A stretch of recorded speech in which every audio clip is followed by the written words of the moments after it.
Hard to believe there's just 5 more days left of February, which means 5 days of meteorological winter left, and then spring starts next Wednesday. So we're going to look at the next 5 days and kind of compare it to where we've been so far this winter, what to look ahead to as we get into early March as well.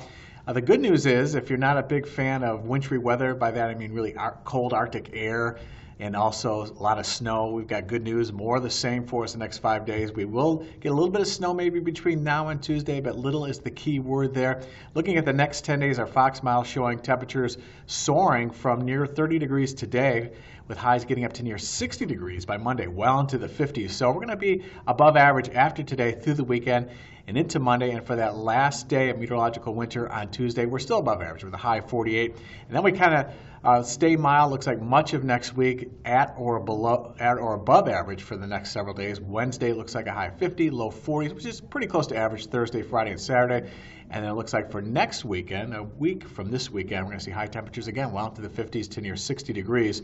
So temperature-wise, more of the same. It's been a pretty mild pattern for us. December was the only month this winter that actually came in below average and barely below average by about a degree. But January and February made up for that well above average. As a matter of fact, if we were to stop right now in terms of temperature, this winter would be among the top 20 warmest winters on record. In terms of snowfall, it would be one of the top 20 least snowiest winters on record. So here's the forecast for snowfall as we run this model, the GFS model, all the way through Tuesday, all the way through the last few hours of February, and a grand total of maybe 1/10 to 2/10 of an inch of snow. Some of that could come this evening, and a little bit could come, it looks like, Monday night, but no major storms for us to worry about, no major pushes of Arctic air either. So kind of a quiet end to winter, it looks like.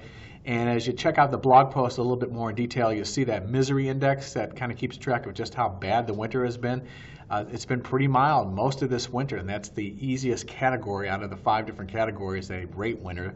And it looks like we're going to end that way too. As a matter of fact, could be among one of the top 10, 15% of the easiest winters we've ever experienced in terms of snowfall and cold here in the Chicago area. So I looked forward now into March. I looked at the 6 to 10 day outlook for temperatures, and also looking even further, the 8 to 14 day. Here's the 6 to 10 day.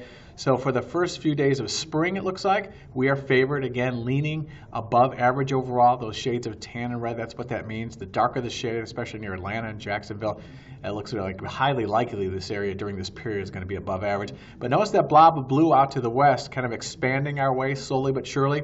Still not here for the 8 to 14 day outlook. We still keep that off to the west. And we're still favored, maybe not quite as strongly, but still favored for above average temperatures overall from March 4th through 10th, so almost into the second week of March. We'll have to watch that blob of blue, though, out west. That could signal a pattern change coming sometime during the middle of the month. We've talked about this in previous blog posts, this sudden stratospheric warming that could lead to another surge of Arctic air, maybe more wintry type weather in March. But right now it looks pretty good, at least through March 10th. I'm meteorologist Tim McGill.